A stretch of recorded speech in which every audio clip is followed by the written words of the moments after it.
Assalamualaikum warahmatullahi wabarakatuh. Perkenalkan, saya Jeza Nabila Misandra dari Prodi Komunikasi Digital dan Media dengan NIM J04012510558. Di sini saya akan membuat video tugas mengenai hubungan antar persona dari mata kuliah Psikologi Komunikasi. Saya juga sudah membawa satu special guest, teman saya. Boleh perkenalan? Halo, nama aku Nabila Lismaya Abdi. Oke, jadi langsung saja ya. Jadi karena kita udah berteman dari kelas 10, kelas 12, udah 4 tahunan berteman. Kita boleh nih cerita dulu awalnya gimana sih kita berteman gitu. Coba deh, kalau dari kamu, point of view kamu awal-awal melihat aku itu gimana sih?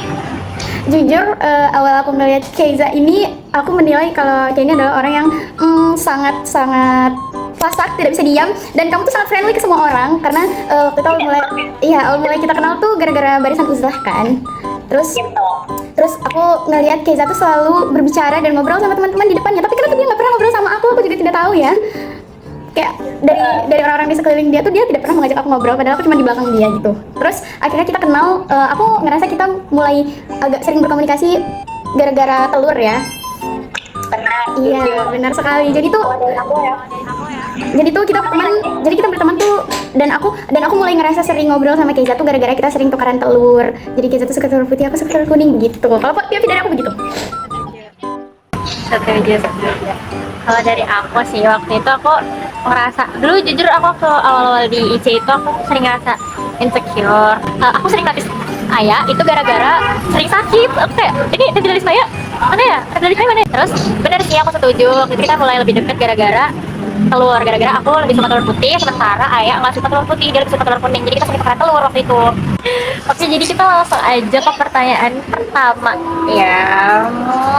Nah, jadi menurut kamu hubungan antar persaudaraan di antara kita itu gimana sih selama 4 tahunan ini?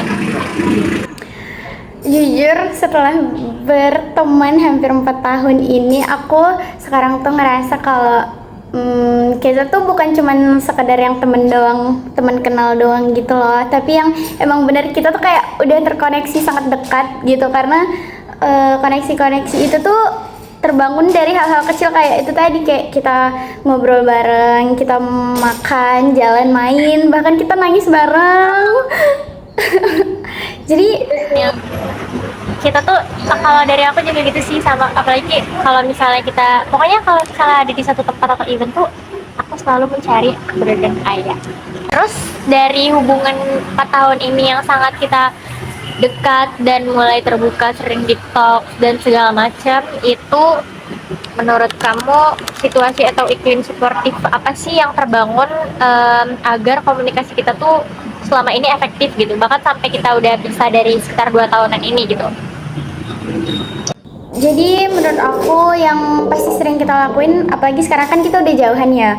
Jadi satu-satunya yang bisa kita lakukan adalah terkoneksi melalui jaringan internet. Jadi sebenarnya nih gimana ya? Aku tuh kadang suka lupa ngabarin Keiza duluan, tapi aku sangat senang karena Keiza itu sangat rajin mengabari aku duluan. Jadi kita tetap terkoneksi dengan baik. Kalaupun kita nggak punya waktu luang yang banyak, itu kita cuman sekedar tukar kabar di chat, kayak tanya lagi apa gitu doang. Jadi meskipun kita nggak setiap hari ngobrol, kita nggak setiap hari ketemu, tapi karena ada koneksi yang udah lama terjalin tuh, setiap kita balik lagi tuh kita kayak yang emang udah nyambung gitu loh, nggak perlu basa-basi kayak apa kabarnya gitu tuh, nggak perlu kayak lagi apa, atau tiba-tiba nge-chat kayak ih tahu nggak, ih gini gitu loh. Jadi menurut aku setelah 2 tahun kita jarang ketemu ini, kita tetap terkoneksi dengan baik sih, karena kita tetap ngandalin dan ngelakuin apa yang masih kita bisa lakuin gitu. Aku ya yang paling mensupport, kalau sebelum kita LDR gitu kan, karena fun factnya ayah ini guys, ayah ini pindah di kelas 12. Jadi waktu itu sangat-sangat stressful buat aku ditinggal.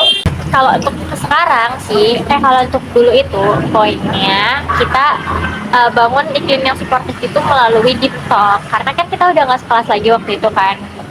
Kita sering yang kayak main sore-sore, aku sering ajak, beberapa kali ajak ayah buat duduk di luar, ngeliat aku mengambil buah segala macam, kita jajan bareng atau gimana gitu.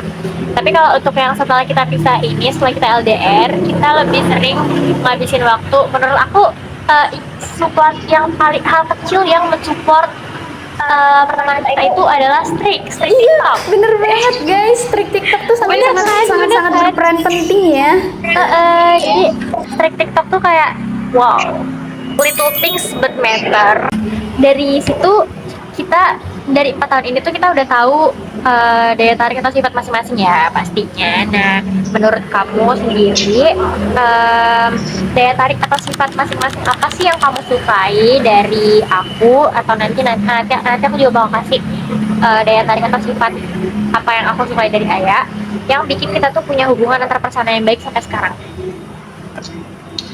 Kalau dari aku, jujur aku sangat suka dengan gimana cara Keiza nih berkomunikasi, bukan cuma sama aku tapi juga sama semua orang, karena dari cara pembawaan, energi, ekspresi itu tuh Keiza tuh sangat pintar dalam mengelola semuanya. Jadi menurut aku tuh setiap orang yang komunikasi sama Keiza tuh bakalan ngerasa kayak ih match nih sama orang ini gitu. Terus dia ini sangat pintar cari topik kalau menurut aku. Jadi aku sangat senang di saat aku yang agak kesulitan mencari topik ngobrol, tapi dia ini sangat pintar. Jadi aku ngerasa komunikasi kita tuh bisa berjalan dengan sangat lancar. Terus Keiza tuh juga care.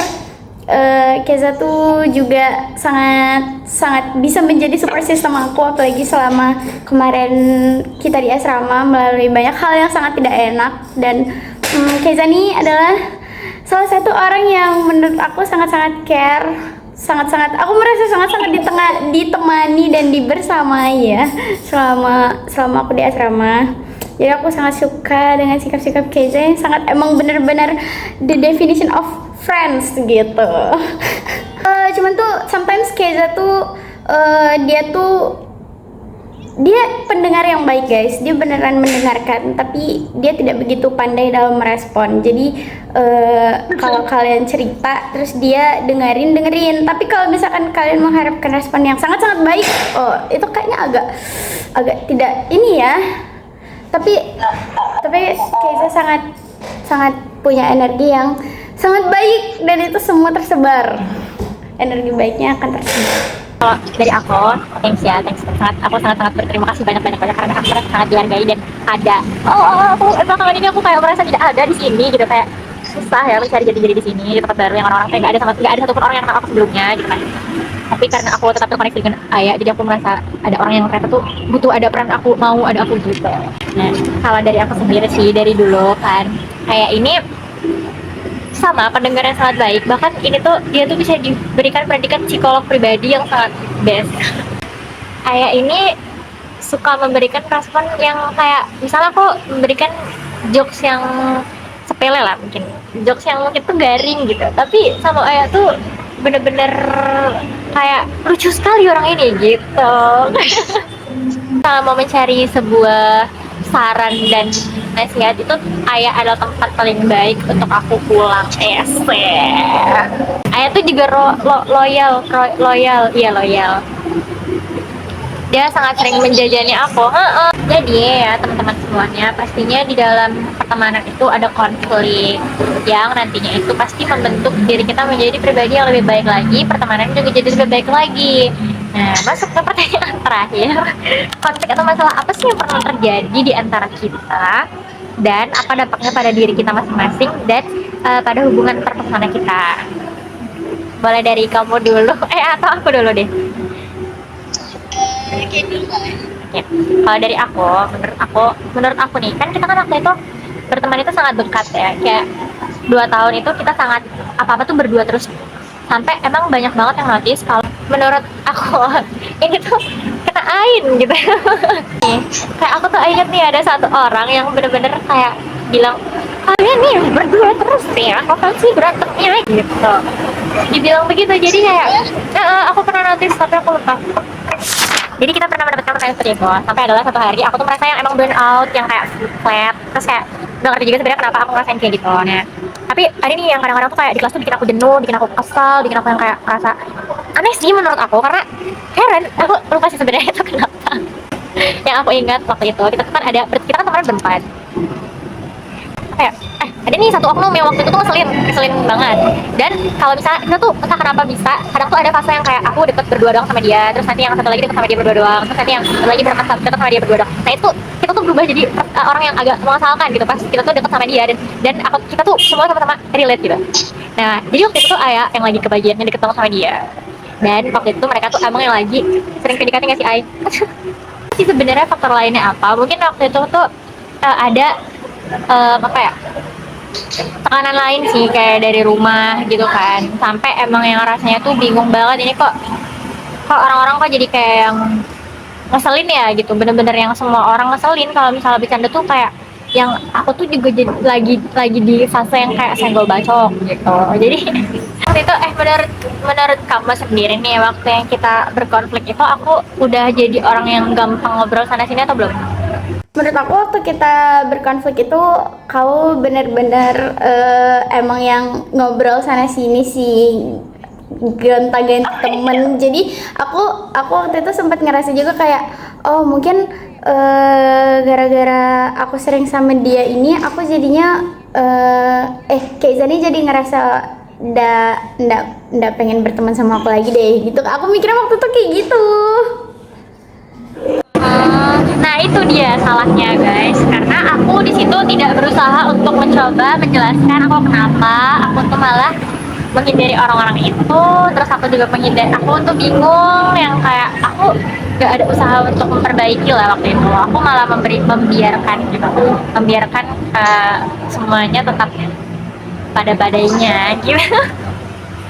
Jadi juga tuh Keiza tuh kayak yang nggak biasanya gitu. Kalau misalkan nyapa tuh kadang tuh kan dia yang langsung kayak excited gitu kan, apa datengin aku gitu. Terus aku kok waktu aku nyapa dia tuh dia kayak cuman kayak hah iya, dia pergi kayak dia nggak mau berteman sama aku lagi. Aku gitu sih nangkepnya.